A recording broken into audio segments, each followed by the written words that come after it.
10, 9, 8, 7, 6, 5, 4, 3, 2, 1,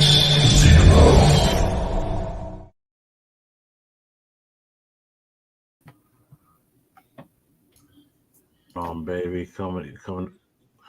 Okay, I've just got unmuted. Okay, bells and belts. What's going on, everybody? Coming back to you guys on a Wednesday. Got the tag team partners here with me. What's going on, fellas? What's going on, everybody? How everybody feeling? I have a I have a massive freaking headache, and that's not like really conducive to doing a freaking show. But I'm a tough through it. I'm a tough through it, y'all. Just nothing on top of you and your 80 plus hours a week, mind you. So I guess I'm 80. yeah. He's at 80 plus now. Don't you see his name? No, that's There? like 4 days work for him. Jesus Christ! He's gonna put in the next day. Let's do this math real quick. 24 hours a day over 4 days is 96 hours. So that's four calendar days. This dude works 80 hours a freaking week. This is Well, somewhere between 95 and 100 usually, he said. oh my it's I just I can't do it. I just can't do it. I don't know. Maybe I'm just wired differently. Maybe my worth ethic is all up. Maybe I need to do something with my life. So whereas I can work 80 plus hours a week. Nah. That yeah. Oh man. Yeah. So, I don't like working that hard. man, shoot, man. We appreciate everybody tuning in to us and our nonsense and man up's freaking 80 hours a week freaking lifestyle. Anything over the course of 80 hours, you going to have to start coming to us. Being that this will take up so much of your freaking life, you got to come up with some kind of funny story that happens every freaking week. You ain't got to come up with something this week, but have something for next week because it's like the goings on of Man Up. We got to know something, at least something funny has happened in the course of 80 hours of work. So just I can give you something right now. Go for it. I mean, it ain't funny, but I'm gonna tell the audience. I'm gonna let them in on a sneak peek. Okay. Y'all might not know this, but I be well, y'all don't know this. Let me change that. I be letting the guys know I be going into work at 1 o'clock in the morning. I'm driving through the dark mountains and stuff. They be like, golly. I was for sure asleep. Now, I'm at work while they sleep. It's 1 o'clock in the morning. Here's another thing, because I know because of where you live, we're in the midst of a heat wave. We were in the midst of a heat wave across the whole country. Is there snow on the ground where you're at right now? Up in the mountains, yeah. Not where I live, but up in the mountains, yes. It's freaking crazy. Okay. Yeah, no thank you. No thank you. Hey, you see that in the comments? Guess who's back? Oh yeah, hold on, let me get to this. Oh head, what's going on? Oh head. Generic Jobber. Welcome back. Welcome back. You were definitely missed, my friend. You were definitely missed. Yeah. So we appreciate you guys tuning in. This week we're taking a pause for the cause. In our tag team series, we definitely appreciate everybody's support on watching those. Keep on watching it and recommend it to a friend. We're gonna come back with you guys with 1992 next week, but this week we are doing our Bells and Belts mid-year assessments and stories. So if you all remember around WrestleMania time, we kind of gave like predictions on how stuff was going one night and what we'd like to see. We're gonna see how wrestling has progressed in the 3.5-4 months since about 3.5 months that has occurred since WrestleMania. We're gonna take a look at some of the stories that's going on. Some of the champions and whatnot, and we're gonna go from there. With that, I'm going to go ahead and ring the freaking bell, and yeah, we're gonna go ahead and this story. We're gonna talk about it. If you guys out there, you got something that's on your mind about the current landscape of wrestling, make sure you drop it in the comments. We'll, as always, we always welcome you guys' feedback. But we're gonna kick things off with Joey, and TNA just had a pay-per-view, did they not? Yeah, everybody. Well, not everybody, but a lot of fans out there have been watching a lot of this crossover been going on. One of the more exciting things of 2024 is the TNA and NXT crossover, where we're seeing wrestlers from both companies appear on each other's shows. This started, of course, at the Royal Rumble with Jordynne Grace. We talked about that. Yeah. And then later on in the year, Jordynne Grace started reappearing on NXT to set up a match with Roxanne Perez. We got through that. Mm-hmm. Then we started getting to the real fan service of it. Joe Hendry appearing on there and getting a bigger pop than anybody else, in the entire anybody on NXT for sure. He's super over. And then for me personally, the best thing that's come out of it is this Rascals reunion. Saw of course, Trey Miguel and Zachary Wentz from TNA. That team is the Rascals all the time. Getting back together with Wesley, the former Desmond Xavier, who we all remember rounding out the trio. Of course, Myron Reed, another part of the Rascals who was not part of this reunion. But getting them, it started out with, the Rascals appearing on NXT and meeting up with Wesley, got them to have a 6-man return match. And then on TNA this past week, they announced that due to the problems with the no quarter catch crew, or the no audience interaction catch crew, they they decided to have this match at Slammiversary where Wesley reunited with them on TNA pay-per-view, and so we got that 6-man tag, which is where that picture was from, where they had that Buzz Lightyear custom gear as the Rascals reunited. And of course, as you see there, they were victorious. And then they made the trip back down from Montreal, where Slammiversary was held, and wrestled again last night as a team on NXT once again. So they are all over the place and super busy. Absolutely. And I'm going to say this. As a company overall, WWE has never been about fan service. Not to me. They're not somebody that ever cares about wrestling fans. Now, when you say fan service, Joey, just kind of clarify where you're coming from when you talk about fan service. WWE, to me, as a show, as a company, is not good at giving fans what they want. What they do is they give fans what they want, what the WWE wants to put out, and the fans and WWE fan base has learned to accept that over time, and just take whatever they're given to them. And even when WWE makes you think they're giving you what you want, they really worked you into it to thinking you wanted what they wanted. They've never really recognized the wrestling business outside of WWE. They've never paid tribute to that. They've never given fans what they wanted.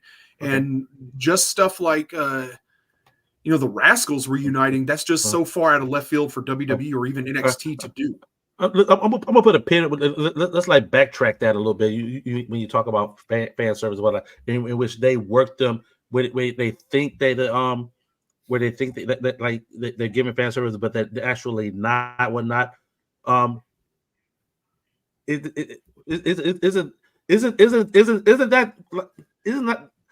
I would say isn't like that the way to freaking do it, because with the mindset that they think they think they want this, we give it to them. They don't necessarily like it, but we give it to them. We know they want it. We keep teasing it, and then eventually give it to them. Isn't that part of their intrigue and whatnot? Because it's a recipe that has worked other promotions outside of WWE for so long.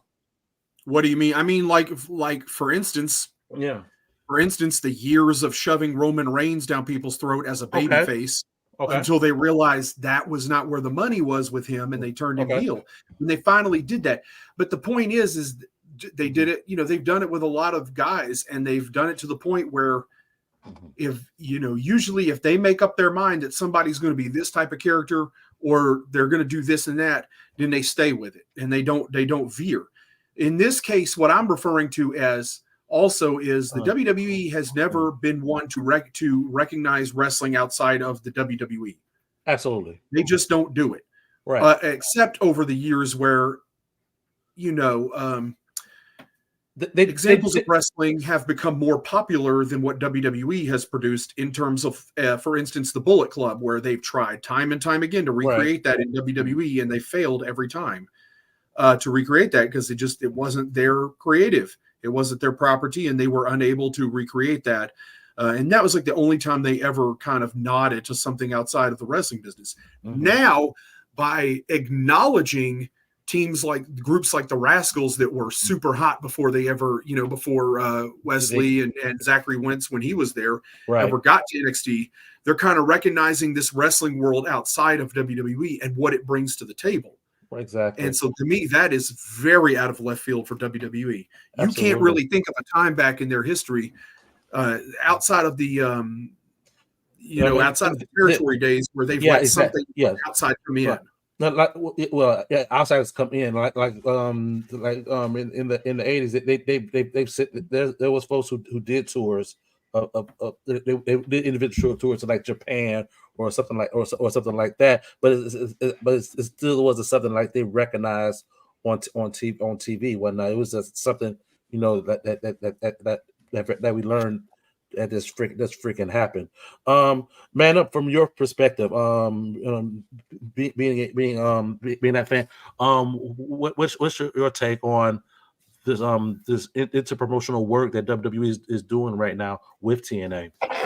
I am kind of intrigued on it because I think that is going to bring more eyes to the product eventually.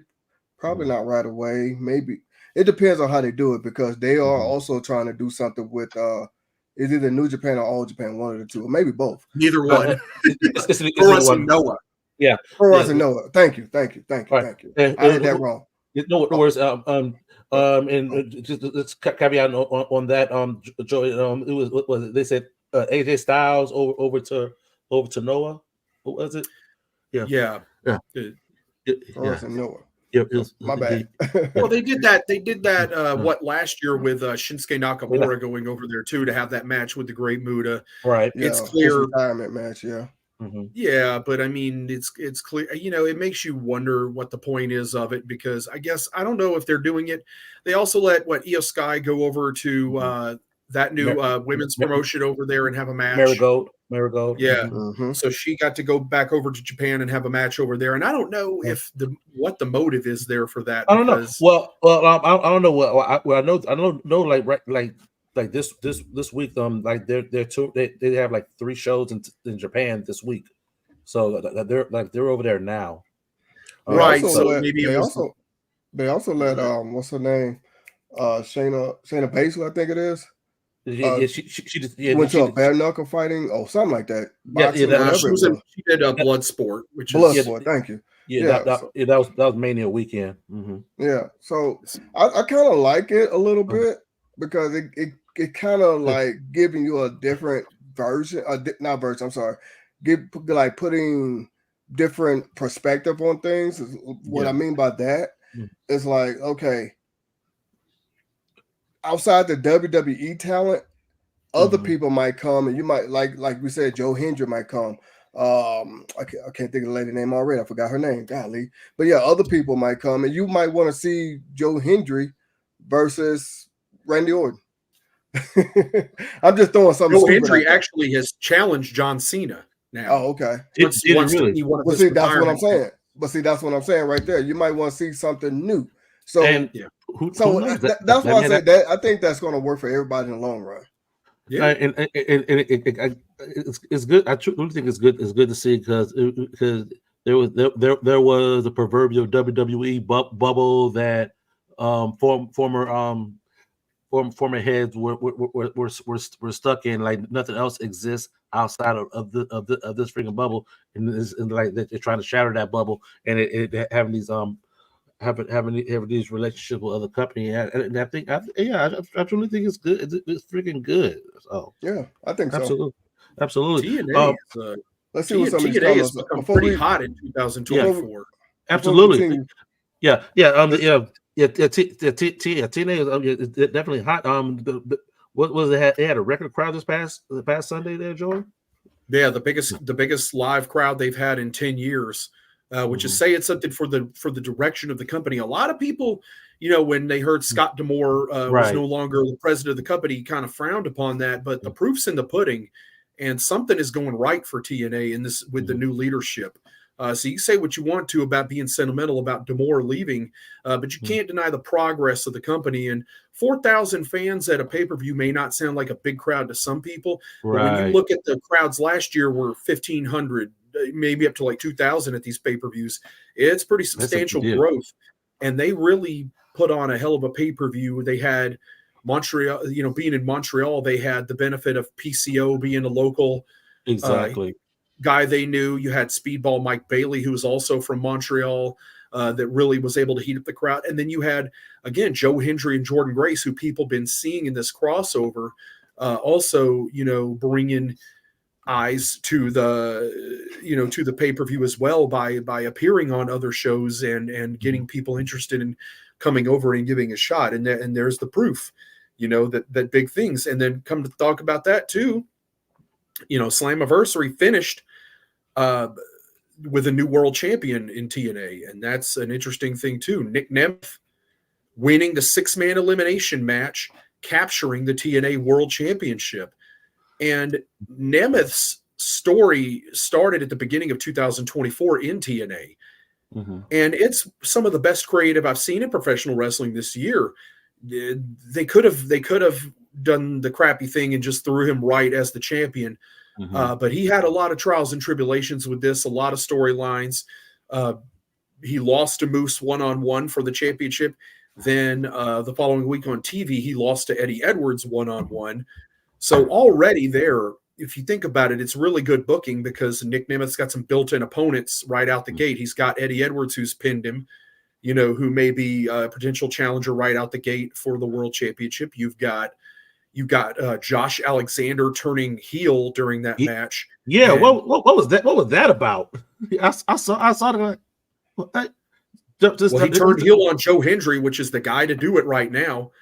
He's the guy to do it on right now. He put the beating on him. First started with a low blow, and then he beat his brains out and pinned him.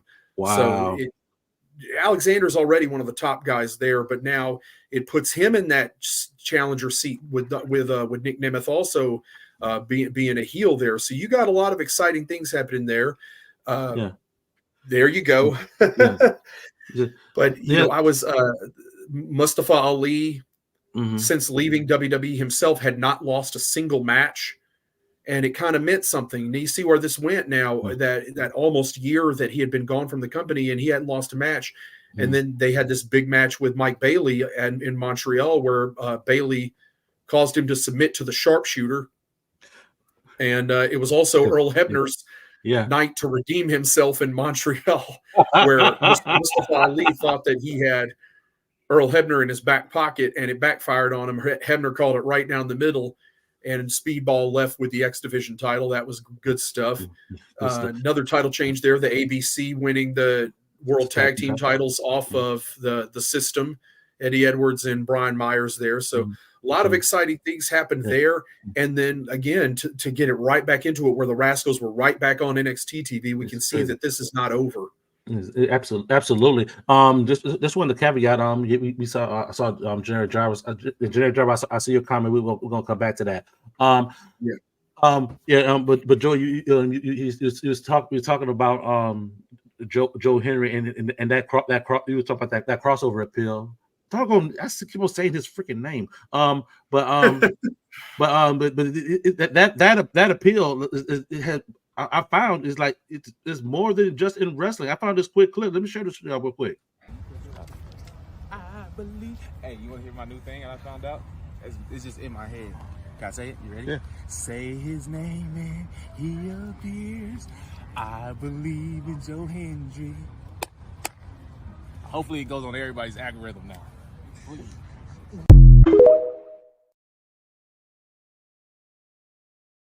can't stop him. He's catching on. I'm telling you, it's freaking crazy. I believe that was Jamal Williams from New Orleans. Wow. So it's like he is out there. A lot of folks don't understand the buzz, but this to have He's just got something you can't explain. Exactly. Yeah, man, if you raise your finger, Yeah, when you say you don't understand the buzz, Yeah. we were talking about this in our group chat. I'm like, okay, I'm not knocking his rise. Don't get me wrong. Yeah. It's just that me personally, I just don't see it. I just don't get it. But to each his own, I guess. Yeah, it's something catchy, charisma, and it just took more exposure for people to see him, and he's getting it. He's everywhere. He had that iTunes hit over in the UK that got real big. His own theme song that he wrote and performed and recorded. And so there's something that's drawing people to him. I don't know, exactly. You can't really explain it. And that's kind of what having it is. When it is, it's just something that you can't really narrow down to one thing that they do. But somehow they got something that connects people and people recognize in him. And I mean, you see it right there when NFL players are coming out the gate, like getting into it and stuff like that. It's going to spread. And I would not be surprised if you see Joe Hendry in a Raw, SmackDown, or something like that ring in the near future, and them wanting him on their programming at a bigger level. So it kind of makes you wonder, like you just said, if WWE is going to take it to like Raw, SmackDown, and whatnot. So it makes you curious as to how it's going to play out in regards to this relationship. Absolutely. Let's go ahead and throw up Jermaine Jarvis comment there, man up. That they had on there. So in promotion, dream matches have been on WWE menu for so long, so that is refreshing. Absolutely, yeah. So yeah. So in his last comment, with the former Dolph Ziggler as TNA champion, could we see an interpromotional world title match between Cody or Damian Priest? I wonder. I don't. A match, yes, but a title match, no. I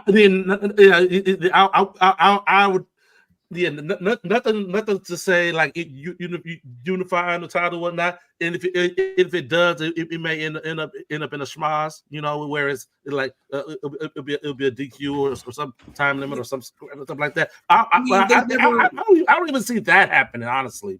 So they never saw. I mean, they obviously never saw Nick as a top guy when he was there.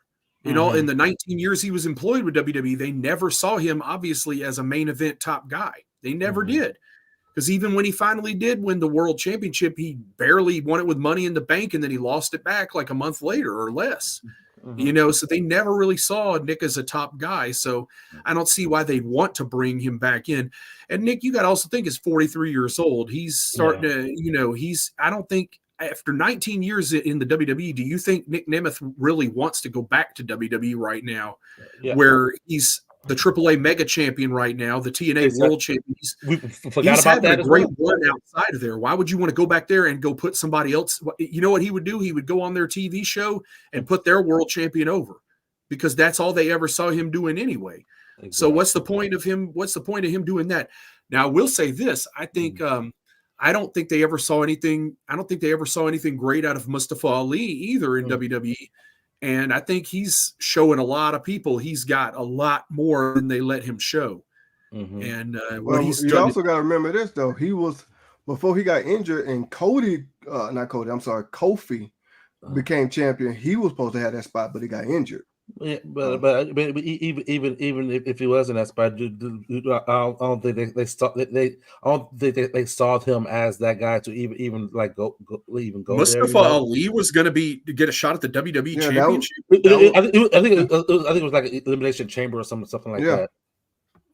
Before he got injured. Yeah, I think he was pegged, whatnot. So. Like it was a lot of off and on what we're going to do with them in that instance. So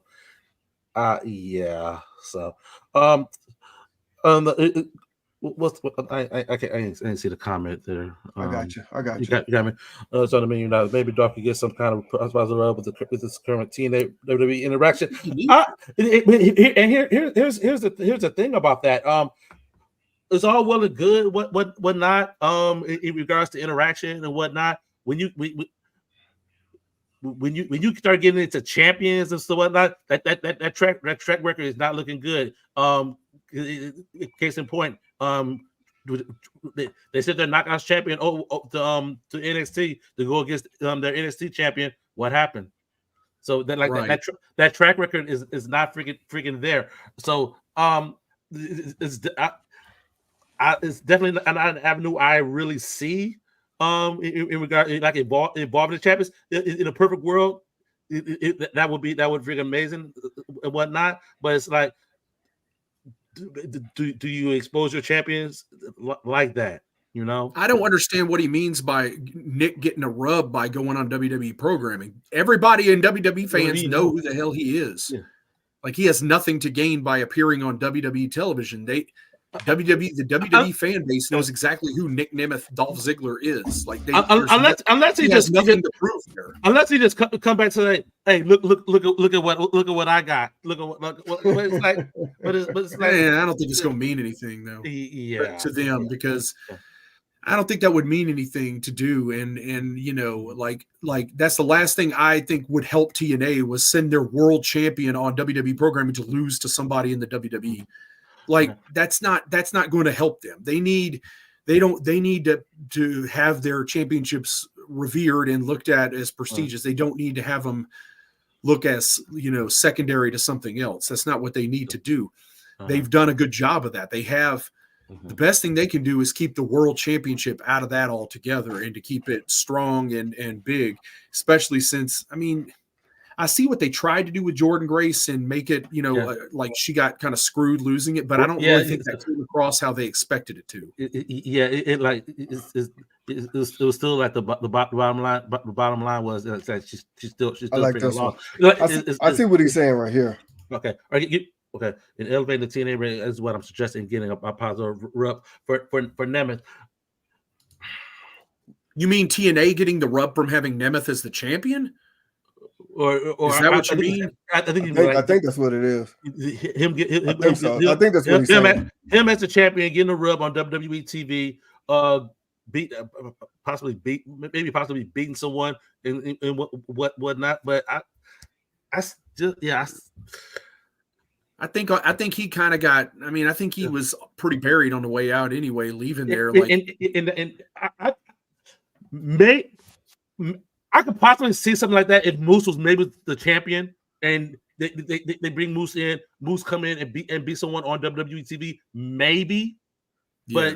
But that might have worked or not. But being that Nick had that issue with WWE, sorry. So again, what's the difference between the rub he's giving them as champion now, regardless, and the rub of him carrying the belt on WWE television? I don't think there's any difference. I don't think that adds anything for him to appear with the belt on WWE, like on Raw or SmackDown. He might be saying, "Yeah, I'm just going to say that." Thank you. I think that's what the show off returns and the show off returns with gold. I don't know. Just it's not his character though. He's not the same. I mean, I know, but it's a shade. It's a shade to the character that he left with. He could bring in a twist to what he's doing. I don't think there's any. I don't know. Spitballing. Just spitballing. Yeah. I'm just saying. I just don't think there's any rub there from that. I don't think that does anything. I think obviously there's a little bit of a rub from him being the champion. But the smartest thing they did, again, was not having him just walk in the door and win the belt like they did with Trinity. And that ended up not helping them grow at all. Because, unfortunately, all it did was have Naomi get exposed as a woman that can't wrestle. And now she's back where she belongs in a company where she doesn't have to. So, because she's alongside, you got Jade Cargill there. She can't wrestle. Do I have to keep going? Just saying. Morgan is the champion. She can't wrestle. Put a pin in that because I'm gonna put you guys on the spot real quick. The second part of the question that generic driver had was in regards to the promotional dream match between Nick Nemeth and the two champions. Let's. I just want to talk about the two main champions in WWE, both of them winning their titles at WrestleMania. For each of you, which champion has impressed you more since they won the title? You want to go first, man? Go ahead. Nah, you go ahead because I'm thinking. I'm sorry, I'm trying to think. But go ahead. Well, I'll say this. I guess if I have to pick, obviously it's going to be Cody Rhodes. Okay, but not because he's impressed me. Okay, but because Damian Priest has done no impressing, and he. At first, he was a heel, a chicken shit heel that won the belt by using the briefcase. Now he seems to be a babyface inside of a heel group, and now it also looks like they're turning Dom and what's her name, Rhea Ripley, babyface as well. Meanwhile, Finn Balor, Carlito, and the other Finn Balor, the knockoff bootleg Finn Balor that's next to him, JD McDonough. Yeah, little Finn Balor is Funko Pop is the heels in the same group. So I really don't get it because if you're gonna build him into a babyface, he needs to actually beat people, and he hasn't done that as the champion. He's always just wound up retaining the championship, and so they haven't booked him strong. And it's okay if he was going to be a heel. He's clearly not a heel anymore. He's a babyface, and he's about to wrestle Gunther, who's being billed as a heel. But to me, that's a complete missed opportunity there. They got him booked all wrong, and Damian Priest is whatever. He's bisexual Undertaker, but to me, he hasn't impressed me at all. And man up, you ready? Yeah, I'm sorry. I'm laughing at what he just said. My apologies. I'm going to talk about Cody too, but you go ahead. Yeah. I'm sorry. I saw a video on a house show in which they chanted that. And then he did old school off top rope. He did like a tombstones like front slam. So he embraced it. So I'm like, okay, he ain't gonna let it like flip him. So okay, all right, man, up, go ahead. All right, I'm gonna go on the other side. I'm gonna say Damian Priest. The only reason why I'm gonna say Damian Priest is because I do like some of his promos lately, especially against Drew McIntyre and you just said his name. God, Seth Rollins. Who? Seth Rollins? No, not Seth Rollins. No. David. No. The chops. What's his? Gunther. Yeah, him. Sorry, I do like some. Sorry, my mind ain't here right now. And hold on before I continue. Generic Job. I wasn't calling Finn Balor Funko Pop. I was calling JD McDonough Funko Pop because of his big ass head. I was talking about JD McDonough.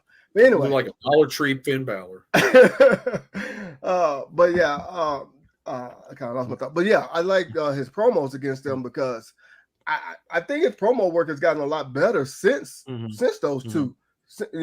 Now before that, whatever. Probably a hit and a miss. It all depends. But I think now of course, I think Cody is going to get the rub because of everything. He's talking about his dad and the stuff he does off camera for the fans and stuff like that. So he's going to get the rub. Absolutely. But Damian Priest is not known for doing all that. I'm not saying he's not doing it, so don't get me wrong when I say no. But he's not known for doing all that stuff. And I do think his promo work has gotten a lot better, my personal opinion. Okay. I'm about to shock a whole lot of folks, but I actually agree with Man Up here. In that instance, I love the stuff that with Cody to do. Cody continue to do the things that make him the top baby face. He's continuously doing stuff that whatnot. But I love the progression and that Damian Priest has brought to the table. You don't see it, Joey. It's just like I've seen it. I've seen it. I see it. The promo work is a level freaking higher or whatnot. Yeah. So I've noticed that little intricacies whatnot. Yeah, I'm confused in regards to how they're doing his title run as well. I'm confused about that. Because like he keep getting bailed out whatnot, and then it's a lot of stuff going back and forth in the direction that they're trying to go with them. But he's out here as well at being the representative of the company. Let's be real here. What are the top stories on Monday Night Raw? What's number one? Right. CM Punk and Drew McIntyre. What's number two? Liv Morgan, and Dom, and Rhea Ripley. Yeah. And then where is the world champion? Way down here somewhere. And that's the thing. Yeah. His title defenses have not been about him. They've been about Drew McIntyre and CM Punk. They've been about other people. So to me, and then when I hear him even speak with Gunther is so much of a better talker than he is already, and so is Drew McIntyre. That I just don't see his promo. I mean, maybe he's better at his promos, but I don't see that. Yeah, that's what we're saying. About he is better. In regards to with Cody is doing what is expected. And because they're putting him in there. Hold on. I'm trying to put this into context, Joy. Yeah, I'm just trying to put it into context. Cody is doing what he's supposed to be doing. Top baby face and all that stuff. It's the Cody Rhodes Cody Rhodes playbook. Got it. Damian Priest. I didn't know what to expect with him at, when he cashed in, when he won the world title, and that level of aspect is what's surprising me, and I'm actually impressed with it. Matches. Not even the top guy on the brand. He's the world champion of. I know. We know that. That's not the argument, though. But his work has gotten a little better. That's what we're saying. Okay. Especially his promos. I mean, I'm not saying great things about Cody either. Cody's about to wrestle the Fat Uso. That's what I call him, because that's all he is. He dressed up like a fake Samoa Joe, like a knockoff Samoa Joe, pretty much, with his damn towel and his little shorts on, looking like Samoa Joe, except he's not. He's the Fat Uso brother, the less talented Fat Uso brother is less talented than both his brothers. And they're shoving, once again, what is WWE doing? They're shoving him down your throat as a top guy, top heel in the company, and he does not have it. I can agree with that with Solo. I can agree with that. Well, I don't know. He looked just like his brothers. That's why they bleached his hair. Because other than that, if he didn't bleach his hair, he'd be the Fat Uso. I guess I'm just a wait and see kind of guy. So I'm a wait and see. See what freaking happens, because I mean, the storyline's predictable. We know Roman's going to return as a babyface. We already know. I mean, it's written. Like, this is not hard. It writes itself. It writes itself. Yeah. It's inevitable. No, it's just lazy. It doesn't write itself. It's lazy. No, I can agree with that. It is kind of lazy because it's so predictable. Everybody already knows that. But I think we've been beating this horse too long. I know there's other things we want to talk about. Okay. We got like 20 minutes left. Okay, no worries. Joey, I'll go ahead and bring this up and let you talk this real quick. Yeah, what the fart was this? Okay. They gave us the Owen Hart. They gave us the Owen Hart Memorial Tournament, and they gave Jeff Jarrett cutting the most heartfelt promo, talking about how, how great a friend. We all know Jeff was good friends. Public knowledge of Jeff and Owen. We're traveling partners, great friends in the WWE, WWE Tag Team Champions together, amongst other things, and had a great relationship. And that Jeff is still close to Owen's family and to his wife and kids and stuff like that. And we got this wonderful, heartfelt promo where Jeff was like, "I'm gonna win this tournament for Owen. I've got to do it." And then he goes out there and they have Hangman Adam Page come shit in the ring and beat him. And it's like, what was that for? Like, why did you basically turn Jeff babyface on us, make us all think he had a chance, and then beat him in the opening round for him to come back and be the referee in the final between Bryan Danielson and Adam Page, where freaking Bryan Danielson won. And my whole thing is, what was the point of bringing Adam Page back for this? Like, and then having him do that. And he's just like, he's another one. They have tried, AEW has tried to make him a top guy. And he just does not, he's not ever going to be a real main event guy. He doesn't draw money. He just doesn't have it. Like, there's just something, he's a C-level player. They keep trying to make an A player. They put the world title on him. He couldn't draw. He couldn't do nothing. He's okay at best. He's like the okayest former world champion. You know, he's about as okay as Jack Swagger being world champion in the WWE. And most people don't even remember that because he was a garbage champion. But so was Adam Page. Just saying. And then what was the reason for this thing with Jeff? Why you put this crap on TV and it'd be all over social media? Like, damn, I thought they were going to make Jeff like the story. And at least it would have meant something if Jeff had went to the finals and had like a heartfelt knockdown drag out with Bryan Danielson, which they could have had a banger. Let's be honest. They could have. They definitely could have. Yeah. And then Bryan beat him and they hug at the end, and Bryan and Jeff kind of endorse him, and and Bryan win it. But we didn't get that. They cut the Jeff. They got us interested in the Jeff thing, and then they killed it off immediately. It's like, what the fuck, dude? Yeah. Oh my goodness. As soon as I saw that, I was like, oh, come on, that's a great story to tell. Whoops. Yes, it was a wonderful promo, and we thought it was going to be a great angle. Mm-hmm. And they killed it. They killed it. They definitely did. Damn. Jesus. Woo-hoo. Hot take. Generic Job, we missed you, dude. Look. Oh, but if they had him in the mid card, and he was wrestling having just good matches, that'd be one thing. But the fact that the fact that he was out there trying to shoot on CM Punk on the microphone a couple of years back, and it's like a joke. It's like, really, dude, you suddenly think you hot shit enough to do this mess? And we know, and like we've heard CM Punk talk about it. It's like, Punk's sitting there like himself, like, great, I already got to work with this turd burglar, but now I got to act like I care what he says. Oh, and he didn't, and it showed. And again, he wasn't, he just wasn't in the same league there. So it's like, yeah, man, they've tried hard with it. Adam Page, they wanted him to be the guy in AEW, and it just has not happened.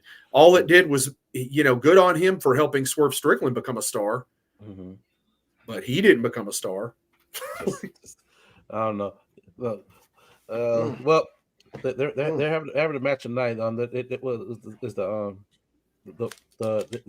big freaking cage. Blood and guts. Yeah, that one. Team AEW versus the Elite. So with the toughest guy in wrestling, Darby Allin. Dude, man, Darby Allin, man. Oh my God, bro. I could take a crash test dummy and just sling it around too. That's about on par with watching him wrestle. I could take a mannequin and just beat the hell out of it, and that's like watching Darby Allin wrestle. A new championship just revealed. I'm going to assume that's on AEW. Well, they got a new championship in addition to the other ones? There's another reason I don't watch AEW. Dear gosh, they quietly got rid of the Ring of Honor 6-man tag team title because it was unified. So they've quietly gotten rid of that one. So now they're adding a new title. We got the Continental Champion, the TNT Champion, the International Champion. The local plug TV title. No, I don't know.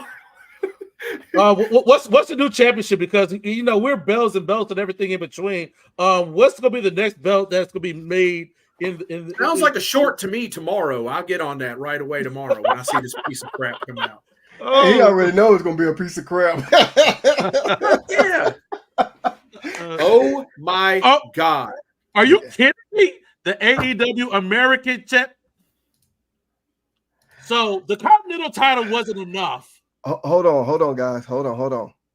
Wait a minute. He said a new AEW championship. Hold on. Yeah. Oh shit! Here we go again. So Continental title wasn't enough.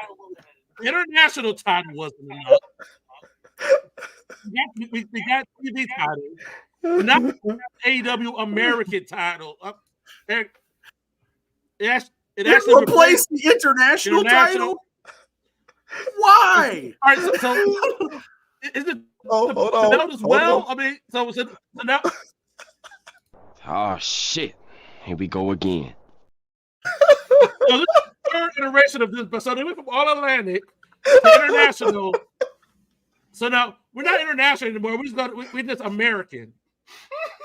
We had to narrow it down because first off, they had the Japanese flag on the All Atlantic Championship, and I'm like, did they not know what side of the world that's on? Last time I checked, that's the Pacific. I'm just saying. I'm just saying. What do you mean All Atlantic? Somebody failed geography. Is all I'm gonna say. Oh wow! Oh my god! And then that's why they put the relief plate on it, made it the international belt or whatever. And it's emotional damage for sure. I am suffering that now. Thank you, Dan. Thank you for reminding me why I'm not watching that tonight. God help us all. Okay, yeah, see why I've always said I've never watched. I watched AEW a little bit, then I stopped. I'm like, nah, I'm good. And maybe this is why WWE and TNA have come together because they realize what kind of garbage they have to deal with, and they got to put it out of its misery together. Like, please, y'all, support TNA, support a company that just doesn't create belts out of their ass, and God bless them. But here's the thing: we made a reference to it, Joey, whatnot. You said put up, try to team up, put up, whatever, but. The cons got that crazy money though, Joey. It's crazy. Unless they just pull the plug themselves, it's like they ain't going anywhere. Let's be honest. TNA had a short partnership with AEW that did not help TNA. The TNA NXT partnership has done more for both companies than AEW has done for Ring of Honor, and they own it. Just saying. So I think they're gonna kill off Ring of Honor. My personal opinion. It's already dead. Hell, I didn't okay.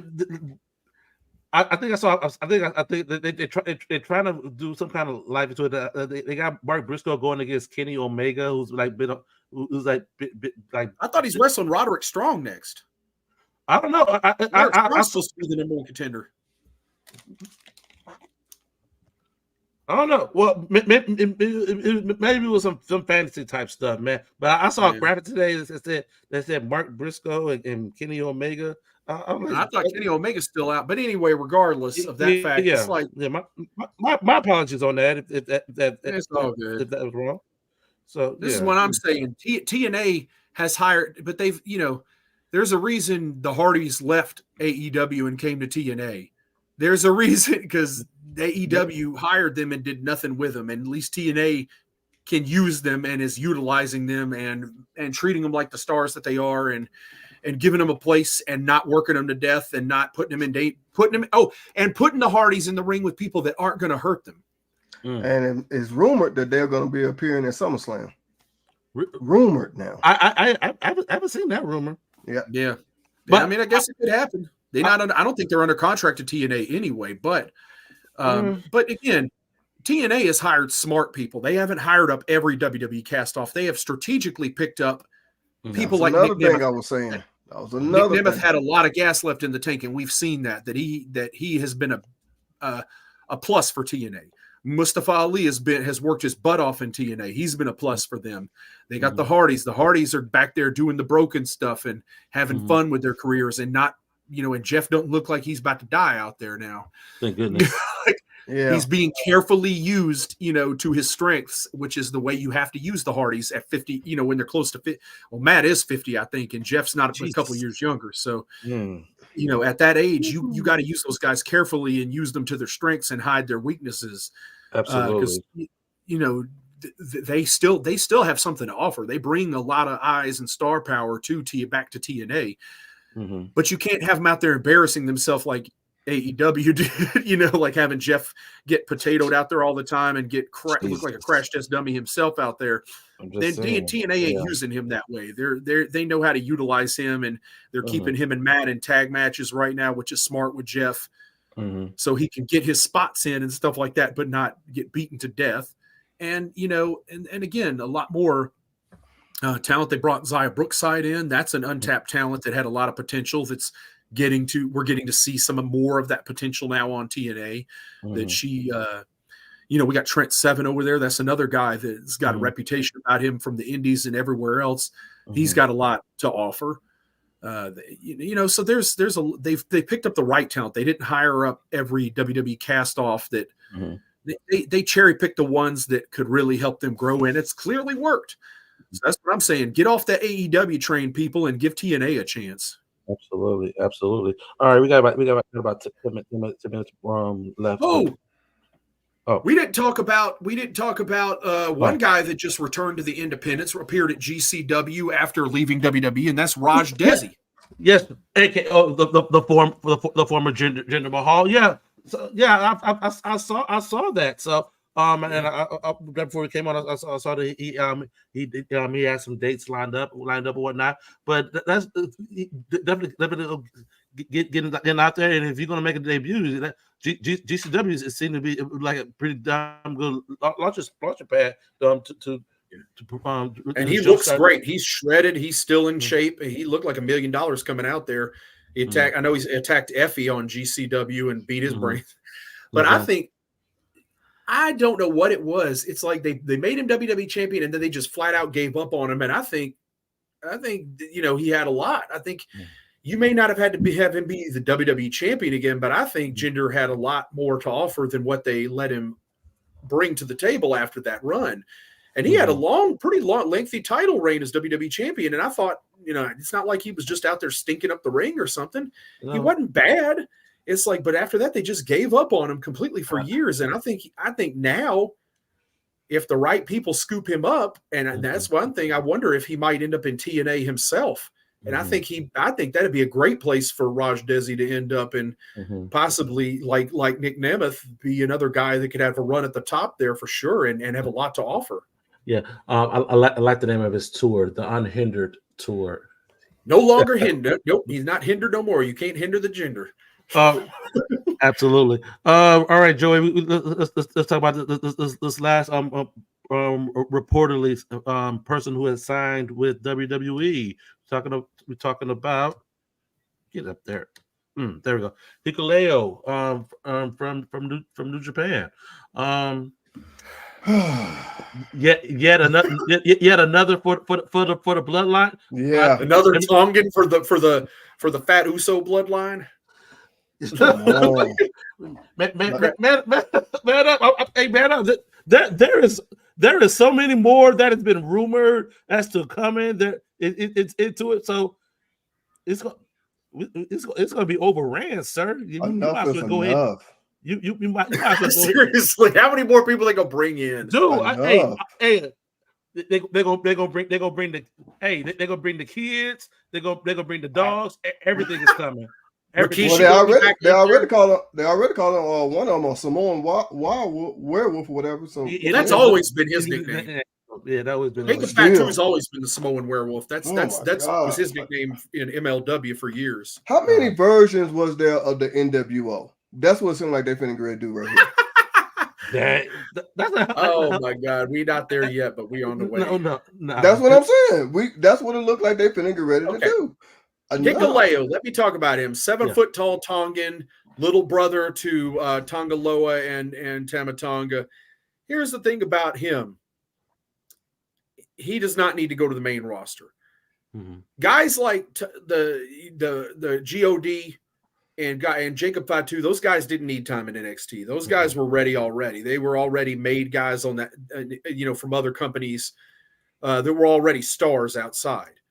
Hikuleo is a guy that he's 7 feet tall. He's got a great look. He's a big, strong dude. I would keep him as far away from that bloodline nonsense, and I'd bring him to NXT. Okay. And I'd let him build there. Now, he's another guy that came up through the New Japan Young Lions and everything like that. He paid his dues and everything like that, but just something about him. He's still young, but I think he's a guy that needs further development. Like, to me, he's not ready to go off on his own and be out there on SmackDown, right out the gate. To me, he's a guy that they need to take their time with, send him to NXT, let him do something there. for the love of God, does every Tongan and Samoan have to be a Tongan or Samoan? Can't we develop another character with this freaking guy? WWE becoming Samoa. They're not even Samoans. Joey led it right into it. That's why I put it up there. Joey led it right into it. He's not even a Samoan. Though. He's freaking Tongan. It's not the same thing. I know it isn't. It isn't. It's not. I mean, whole different island. We get it. They're both islands. They both kind of have a similar skin shade. But holy crap, is that not a little? I mean, hey, we going in a dark direction there. We don't want to go in. They're not the same people. Oh my God. Just saying. No, I'm not even going to go any further into that, but you already know what I mean. And like, I know. They do not. Bro, I repeat, fans they out there do that not. don't know the difference. They're just like, yeah, Samoans, Tongans, what's the difference? They all from an island, right? It's the same island. Or whatever. It's like, no. They don't even look that much alike. My God, man. Like, like, oh my God. Just because they call themselves cousins, they not related. Trust me. I'm gonna leave it at that. Yeah. They just trying to keep it acting like they a family on SmackDown and stuff like that, so you don't seem to care. But it's all good. I don't really. They're not a bloodline. They are not related. Like when it was, Roman and the Usos. Obviously, they are related. Yeah, but actually now related. It's different. Now you just brought the Tongans in. But at least with Tama Tonga and them, they had name value. They brought something to the table. People knew who they were. Right. They weren't completely. I mean, again, with all the exposure to Bullet Club, people knew who they were. After a while, after fans got wind of that, and Jacob Fatu's a guy they knew to a lesser degree, but to Jacob Fatu's credit, he came in lean, looking like a killer. Yeah, he did, and they've presented him as a killer. So Jacob Fatu is the best thing that's come out of this new Bloodline storyline so far, and I think once he gets away from all this nonsense and they let him have a run, Jacob Fatu could be a star. I'm not saying he's going to be a top guy in WWE, but he could definitely be a star, and you can tell he can go. Like, he can.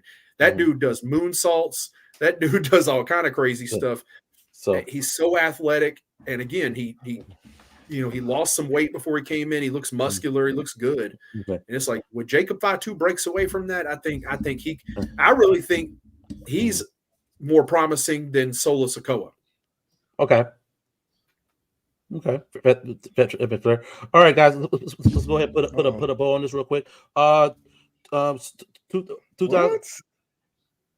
Oh, I'm sorry. I'm looking at the comment. I'm sorry. Go ahead. Bloodline Red versus. Hold on, you got to. That's what I'm looking at. That's what I'm looking at. I'm sorry.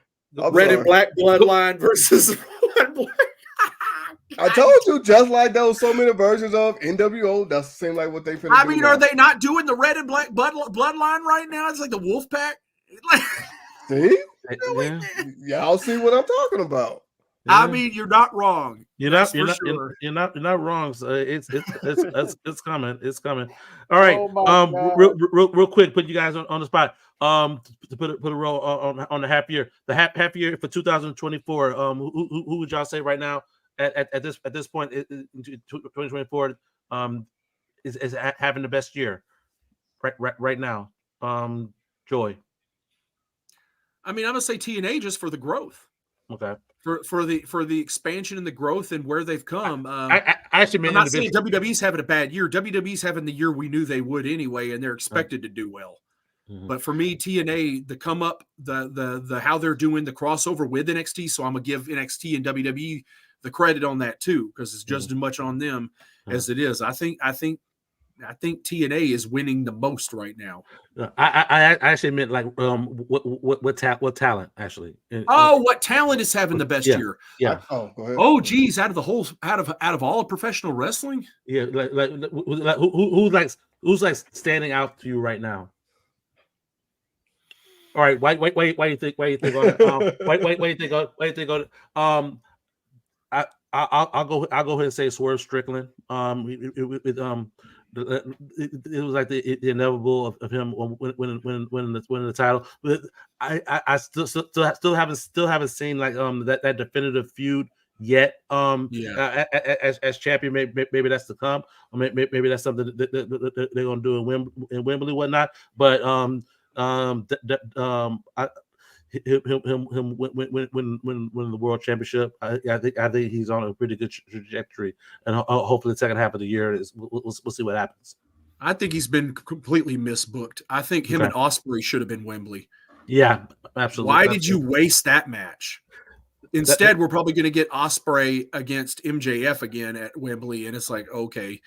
And I don't know. I'd have to go with Joe Hendry if anybody out of 2024 is having the year as far as where he's come, his popularity explosion and everything like that, and doing it without the benefit of a major television network on him. I'd have to say, Joe Hendry and just the buildup of him appearing on NXT almost every week. And that's hard for him because he actively lives in the United Kingdom. Okay. So he's been spending probably a lot of weeks in hotels and places over here just to make all these appearances and stuff like that. So I gotta give it to him as far as how far he's come from the beginning of 2024 to where he is now. He's having the best year. Fair enough. Man up real quick. I'm gonna say Nick Nemeth because you already know his former name, but him because like Joey said earlier, been working his butt off to get to where he's at right now. He's having his comeback here. He's carrying 2 world championships right now. This one in the AAA. You can't deny him. Nope. He was IWGP Global Champion this year too. Granted, he's lost that one back, but dude's everywhere. All these major companies winning and winning. Can't deny Nick Nemeth now. He's having a hell of a 2024. MLW is getting more and more of my attention this year. They are growing. Okay. All right. Yeah. All right. So we'll see what kind of buzz they have going up through the second half of the year. They lost all their stars, though. They don't have Jacob Fatu. Hammerstone's gone. Who they got? They got what's the name? AJ Francis. The former they still got what's the name? Kojima was still there. Yeah, I know. I love Kojima too, but damn, man, that ain't enough. Exactly. All right, guys. That's our time, guys. So yeah, this is our mid-year assessment. If you guys like these type of shows from us, drop it in the comments. Let us know. You definitely let us know over on YouTube. There, man up. Oh man, thank everybody for joining us on YouTube. Man, we are constantly growing and we can't do it without y'all. We appreciate all the support and feedback, and we're trying to do this for everyone that that support us and watch us. And if you want to see more of Bells and Belts, because like Cedric always says, Bells and Belts and everything in between, and that's because we go to live events, we do interviews, we do belt unboxings, belt reviews, anything pertaining to wrestling, we do it. So if you want to see it, make sure you subscribe to us here on Bells and Belts, and make sure you hit all notifications so no matter what we do, you will get it on YouTube. Joey, what can they do for us on Facebook? Man, I really appreciate it. Dang. All right, then. All right. Well, I guess that's that. Go ahead. They're going to stop? Dang. All right. All right. We'd love it if you'd follow our business page, the Bells and Belts business page on Facebook, because we need to get to 100 viewers where we can air live on Facebook again. Obviously, if you didn't know, we got a Twitch channel too, and you should subscribe and follow that as well, because that's a great place to watch us too. Hey, look, you never know when YouTube could be down one Wednesday night. Where you going to watch us? You can watch us on Twitch, or you can watch us on Facebook if we can get to 100 followers on that. Please follow us on all our platforms. Please join our Facebook group if you're not a member. That's the Bells and Belts also. You can see our logo on that. So that's you got to join the business page, the Facebook group, and follow us on Twitch in addition to following us, subscribing to us on YouTube. Hey guys, I found the photo of it. Here's your first look at it.